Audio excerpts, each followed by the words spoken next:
नमस्कार. श्री स्वामी समर्थ सर्वांना.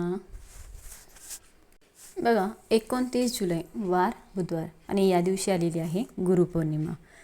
जी पौर्णिमा तिथी आषाढ महिन्यामध्ये येते, तर त्या पौर्णिमेला दरवर्षी गुरुपौर्णिमा ही साजरी केली जाते. तर हा प्रत्येकांसाठी खूप महत्त्वाचा दिवस आहे. आषाढ महिन्याच्या पौर्णिमालाच गुरुपौर्णिमा असं म्हटलं जातं. गुरुपौर्णिमा म्हणजे आपल्या गुरुप्रती कृतज्ञता व्यक्त करण्याचा हा पवित्र दिवस आहे. तर या दिवशी आपल्या गुरूंची म्हणजेच प्रथम गुरु आपले आई वडील यांची पूजा केली जाते. त्यानंतरनं आपले देवता, मग शिक्षण आणि आयुष्यात ज्या व्यक्तींना आपण गुरुस्थानी मानतो त्यांची पूजा या दिवशी करावी. तसेच बघा, भगवान विष्णूंची पूर्ण या दिवशी विधीपूर्वक पूजा केली जाते. तसेच घरोघरी भगवान सत्यनारायणांची पूजा देखील केली जाते. जर तुम्ही सुद्धा दर पौर्णिमेला किंवा गुरुपौर्णिमेला सत्यनारायण पूजा करत असेल तर ती सुद्धा आपल्याला 29 जुलैला संध्याकाळी करायची आहे. प्रदोषकाळी 5 ते 7 या वेळामध्ये करावी. तर या गुरुपौर्णिमेच्या दिवशी गुरूंचे पूजन केल्याने आध्यात्मिक प्रगती होते असे मानले जाते. तर या दिवशी गुरूंचा आशीर्वाद घेतल्यानं जीवनातील अडचणी दूर होतात आणि योग्य मार्गावर आपल्याला चालण्यासाठी मदत मिळते. तसेच आपल्या आषाढ महिन्यामधील गुरुपौर्णिमेला व्रत करणे देखील अत्यंत शुभ मानलं जातं. या दिवशी महिला व्रत करतात, तिच्या मुलाबाळांचं कल्याण होतं. मुलांच्या आयुष्यात ज्या काही समस्या अडचणी सुरू आहेत तर त्या देखील या व्रताने दूर होत असतात, अशी एक धार्मिक मान्यता आहे. तर या दिवशी दान धर्म केल्यानं कुंडलीतील ग्रहदोष, पितृदोष देखील आपले दूर होत असतात. तर गुरुपौर्णिमेच्या दिवशी आपल्याला गुरूंना भेटून त्यांचे आशीर्वाद घ्यायचे आहेत किंवा त्यांची आठवण करून त्यांचे स्मरण करावे आणि आपल्या आयुष्यामध्ये गुरूंचा आशीर्वाद असणं हे खूप महत्त्वाचं असतं. कारण की बघा, गुरुचरित्राच्या ग्रंथामध्ये असा उल्लेख केला गेला आहे की एक वेळ ईश्वर कोपला तर गुरु वाचू शकतो. जर गुरु कोपला तर ईश्वर कधीच वाचू शकत नाही. म्हणून गुरूंचा वरदहस्त आपल्यावरती असावा. आपल्याला आशीर्वाद असणं खूप महत्त्वाचं असतं. गुरूंमुळे आपल्याला योग्य तो मार्ग मिळतो, ज्ञानाची प्राप्ती होत असते. यामुळे आपल्या आयुष्यातील अडचणी या देखील दूर होत असतात. तर आपल्याला गुरुपौर्णिमेच्या दिवशी आपल्या स्वामी महाराजांना गुरुपद द्यायचं आहे. तर या दिवशी माता लक्ष्मी ही स्वतः पृथ्वीवरती येऊन भ्रमण करत असते. ज्या घरात तिची सेवा, उपासना, उपाय केले जातात तर ती त्यांना धन, धान्य, समृद्धी, ऐश्वर्य, सुख, समाधान प्रदान करत असते. तर गुरुपौर्णिमेचा दिवस धार्मिक दृष्टीने अत्यंत महत्त्वाचा असल्यामुळे या दिवशी आपल्या ज्योतिषशास्त्रामध्ये सांगितले गेले आहे की काही प्रभावी उपाय आणि सेवा देखील केल्या जातात. तर आजच्या व्हिडिओमध्ये मी तुम्हाला एक अत्यंत प्रभावी असा उपाय सांगणार आहे. त्यामुळे व्हिडिओ कुठेही स्किप न करता शेवटपर्यंत नक्की बघा. बुधवारी तुम्ही काही नाही केलं तरी पण चालेल, पण अन्नपूर्णा देवीला एक वस्तू आपल्याला अर्पण करायची आहे. तर ती एका रात्रीमध्ये आयुष्याचं सोनं करेल, 7 पिढ्यांचं दारिद्र्य नष्ट होईल. अशी कोणती वस्तू आपल्याला अर्पण करायची आहे तर ते व्हिडिओ शेवटपर्यंत नक्की बघा. तुम्हाला पुढे माहिती दिलीच जाईल. तर आपल्या घराची, मुलांची, पतीची अगदी भरभरून प्रगती होईल. तर अशी कोणती वस्तू आहे जी तुम्हाला या गुरुपौर्णिमेच्या दिवशी अन्नपूर्णा देवीला अर्पण करायची आहे? हा उपाय कोणत्या वेळेत करायचा आणि याबद्दलची संपूर्ण माहिती या व्हिडिओमध्ये बघणार आहोत. आपल्याला जो उपाय करायचा आहे तर तो गुरुपौर्णिमेच्या दिवशी करायचा आहे. गुरुपौर्णिमा परवा म्हणजेच बुधवारी आहे, 29 जुलैला आलेली आहे. तर या दिवशी तुम्ही दिवसभरामध्ये हा उपाय कधीही करू शकता. प्रत्येक महिन्यामध्ये येणाऱ्या पौर्णिमेला अन्नपूर्णा मातेची विशेष अशी पूजा करावी असं आपल्या धर्मशास्त्रामध्ये सांगितलेलं आहे. पौर्णिमेच्या दिवशी अन्नपूर्णा मातेला काही वस्तू ज्या आहेत तर त्या अर्पण केल्या जातात. अन्नपूर्णा देवी ही आपल्या हिंदू धर्मातील एक अतिशय महत्त्वाची देवी मानली जाते. अन्न आणि पोषणाची देवी मानली जाते. तिला साक्षात पार्वतीचं रूप मानलं जातं आणि या गुरुपौर्णिमेच्या दिवशी तिची पूजा केल्याने घरात कधीच अन्नधान्याची कमतरता भासणार नाही. जर गुरुपौर्णिमेच्या दिवशी तुम्ही अन्नपूर्णा देवीला ही एक वस्तू अर्पण केली तर तुमच्या आयुष्याचं सोनं हे झाल्याशिवाय राहणार नाही. तुमच्या घरामध्ये सुख, समृद्धी आणि समाधान नांदेल. घरामध्ये धनधान्याची कधीही कमतरता भासणार नाही. तसेच बघा, आपल्या घरामध्ये, आपल्या कुटुंबातील वातावरण हे अगदी प्रसन्न होतं. तर आपण जे हातात पळी घेऊन असणारी ही देवी म्हणजेच माता पार्वतीचाच एक अवतार आहे, ती म्हणजे अन्नपूर्णा. ती संपूर्ण विश्वाला अन्न पुरवण्याचं काम करत असते, म्हणून तिची पूजा दररोज आपल्या घरामध्ये काही विशेष केली जात नाही.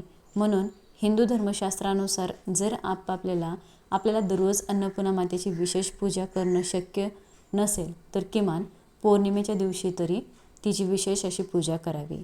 सहसा आता प्रत्येकाच्या घरामध्ये अन्नपूर्णा मातेची पूजा ही दररोज केली जातेच.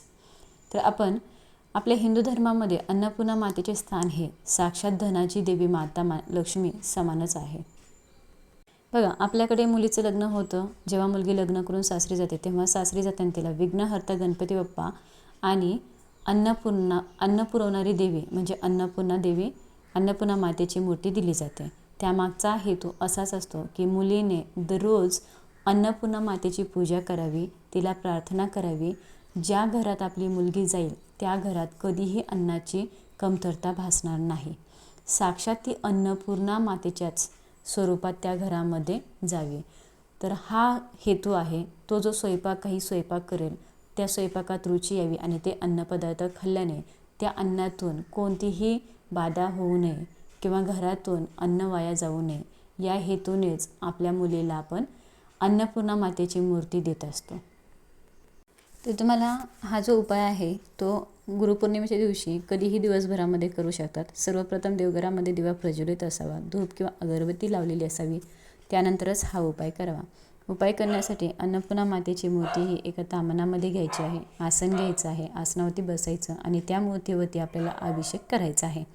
शुद्ध पाण्याने, पंचामृताने किंवा दह्याने, दुधाने जसं शक्य होईल तसा तुम्हाला अभिषेक करायचा आहे. अभिषेक करत असताना तुम्हाला 11 वेळा अभिषेक करायचा आहे. तुम्हाला 11 पळी पाण्याने, नंतर दुधाने अभिषेक करू शकता, पंचामृताने अभिषेक करू शकता. अभिषेक करत असताना तुम्हाला ओम अन्नपूर्णा देव्याय नमः किंवा अन्नपूर्णा स्तोत्राचं पठण करायचं आहे. अभिषेक करून झालं की मूर्ती व्यवस्थित स्वच्छ पुसून काढायची. त्यानंतर आपल्याला एक खोलगट अशी वाटी घ्यायची किंवा प्लेट घ्यायची आणि त्यामध्ये सर्वप्रथम कुंकवाने एक स्वस्तिक काढायचं आहे. त्या स्वस्तिकावरती तुम्हाला थोडंसं हळदी कुंकू अक्षदा अर्पण करायची आणि त्यावर आपल्याला अन्नपूर्णा मातेची मूर्ती ठेवायची आहे. त्यानंतर दुसऱ्या प्लेटमध्ये तुम्हाला तांदूळ घ्यायचे आहेत. तांदूळ घेताना अखंड घ्या, कुठेही तुटलेले, फुटलेले, किडलेले, खराब नसावेत, काळे पडलेले नसावेत, त्याची काळजी घ्या. तांदूळ चांगलेच घ्या. थोडेसे अखंड तांदूळ घ्यायचे आहे.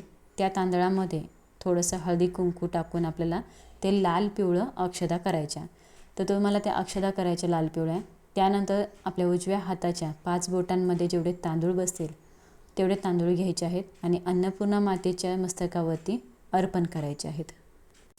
हे तांदूळ अर्पण करत असताना अन्नपूर्णा स्तोत्राचं पठण करायचं आहे किंवा ओम अन्नपूर्णा देव्याय नमः हा मंत्रसुद्धा तुम्ही म्हणू शकता. आता हे तांदूळ म्हणजे ह्या अक्षदा आपल्याला एवढे अर्पण करायचे आहेत की तिच्या खांद्यापर्यंत येतील एवढे आपल्याला अक्षदा अर्पण करायचे आहेत. त्यानंतर 1 रुपयाचं नाणं घ्यायचं, ते सुद्धा थोडंसं हळदी कुंकू लावून लाल पिवळं करायचं आहे आणि ते तुम्हाला अन्नपूर्णा मातेच्या समोर अर्पण करायचं आहे. अन्नपूर्णा मातेची पूजा करून घ्यायची, हळदी कुंकू लावून घ्यायचं, अक्षदा फूल अर्पण करायचं, धूपदीप ओवाळून घ्यायचा, गजरा अर्पण करू शकतात. यानंतर काय करायचं तर बघा, ही अन्नपूर्णा मातेची मूर्ती तशीच त्या तांदळासहित त्या वाटीसहित उचलून तुमच्या स्वयंपाकघरामध्ये घेऊन जायची आहे. तिथं गेल्यानंतर शेगडीवरती ही अन्नपूर्णा मातेची मूर्ती जी आहे ती ठेवून तुम्हाला स्वयंपाकघराची ही पूजा करायची आहे. गॅसची जी शेगडी आहे तिची पूजा करायची, अन्नपूर्णा मातेची पूजा करायची आहे, धूपदीप अगरबत्ती ओवाळून घ्यायचं आहे आणि दिवसभर तुमच्या स्वयंपाकघराच्या जो ईशान्य कोपरा आहे तर त्या ईशान्य कोपऱ्यामध्ये अन्नपूर्णा मातेची मूर्ती तुम्हाला रात्रभर दिवसभर तिथेच ठेवायची, तशीच ठेवायची आहे. लाल पिवळ्या अक्षदांमध्येच ठेवायची आणि तिथे तुम्हाला एक दिवा लावायचा आहे. अखंड दिवासुद्धा तुम्ही लावू शकता. दिवा लावणं शक्य असेल तर दिवा लावू शकतात. आता बघा, दुसऱ्या दिवशी तुम्ही सकाळी लवकर उठायचं आहे, स्नान करायचं आहे आणि जे तांदूळ तुम्ही अन्नपूर्णा मातेला अर्पण केले होते तर ते तांदूळ तुम्हाला काढून घ्यायचे आहेत. त्यातील थोडेसे तांदूळ हे तुम्हाला तुळशीमध्ये टाकायचे आहेत आणि थोडेसे तांदूळ हे एका लाल कपड्यामध्ये बांधून ते 1 रुपयाचं नाणंसुद्धा त्या लाल कपड्यामध्ये बांधायचं. त्याची पोटली तयार करून ही पोटली तुम्ही तुमच्या तांदळाच्या डब्यामध्ये ठेवू शकतात. तांदूळ संपले की पुन्हा त्यामध्ये तांदूळ भरायचे आहेत आणि अशी पोटली त्या तांदळाच्या डब्यामध्ये ठेवायची. थोडेसे तांदूळ जे आहेत ते तुम्ही पक्ष्यांना सुद्धा खाऊ घालू शकतात. आणि त्यानंतर अन्नपूर्णा मातेची मूर्ती ही तुम्हाला एका वाटीमध्ये पांढरे तांदूळ भरून त्यामध्ये ठेवून तुम्हाला देवघरामध्ये पूजा करायची. जिथं तुम्ही नेहमी ठेवता तिथे ठेवून द्यायची आहे आणि पूजा करायची आहे. अशा पद्धतीने हा छोटासा उपाय किंवा जी ही सेवा आहे अन्नपूर्णा मातेची ही तुम्हाला बुधवारी गुरुपौर्णिमेला करून बघायची आहे आणि याचा अनुभव नक्कीच तुम्हाला आल्याशिवाय राहणार नाही. त्यामुळे तुमच्या घरासमोर अन्नधान्याबद्दल ज्या काही समस्या सुरू होत्या ना त्या नक्कीच कुठेतरी कमी होतील. बऱ्याच घरांमध्ये असं असतं की घरामध्ये अन्न शिजवलं की खूप जास्त प्रमाणामध्ये वाया जातं. तर तेच अन्नधान्य वाया जाऊ नये किंवा त्याची नासाडी होऊ नये म्हणून हा उपाय जो आहे तर तो करायचा आहे. बुधवारी करायचा आहे. अन्नपूर्णा मातेची कृपा ही सदैव तुमच्या कुटुंबावर राहील. त्यामुळे तुम्हाला गुरुपौर्णिमेला हा उपाय करायचा आहे. तर या उपायाने माता लक्ष्मी ही सुद्धा आपल्या घरामध्ये प्रसन्न होते. ज्या घरात अन्नपूर्णा माता प्रसन्न आहे त्या घरामध्ये लक्ष्मी ही येत असते. म्हणून आपल्याला कधीही पैशाची कमतरता भासत नाही. तर जाणवतसुद्धा नाही. तरी सांगितल्याप्रमाणे तुम्हाला गुरुपौर्णिमेला हा उपवास व्रत करायचं आहे आणि हा उपाय करायचा आहे. तर गुरुपौर्णिमेच्या दिवशी व्रताला खूप जास्त महत्त्व आहे. त्यामुळे नक्कीच व्रत करा आणि हा उपाय करून तुम्ही अनुभव नक्कीच घ्या. व्हिडिओ शेवटपर्यंत बघितल्याबद्दल सर्वांचा मनापासून आभारी आहे. सर्वांना धन्यवाद. श्री स्वामी समर्थ.